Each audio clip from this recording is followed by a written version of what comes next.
আমার নবী ডাক দিয়ে বলেন, কোরআনুল কারীমের এমন একটি সূরা আছে যার 30টা আয়াত রয়েছে।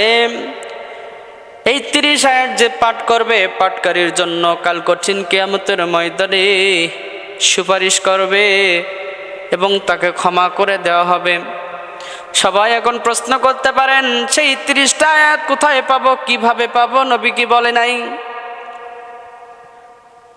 মিশকাতুল মাসাবি 2153 নম্বর হাদিস, তিরমিজি শরীফের 2891 নম্বর হাদিস।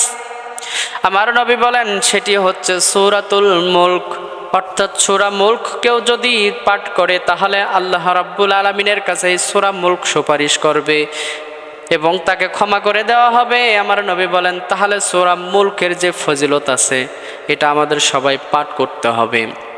রাসূল সাল্লাল্লাহু আলাইহি সাল্লাম ঘুমানোর পূর্বে সূরা মুলক পড়তেন, তথা রাত্রিবেলা যখন ঘুমাতে যেতেন তখন সূরা মুলক পড়তেন। আমার ভাইরা, আমরাও যদি সূরা মুলক পড়তে পারি তাহলে আমরাও এই কোরআনের যে ফজিলতপূর্ণ সূরা 30 আয়াত বিশিষ্ট সূরা মুলক, এই মুলকের সুপারিশ কবরে পাবো, হাসরে পাবো, সব জায়গায় পাবো, মুক্তির জন্য যথেষ্ট হয়ে যাবে।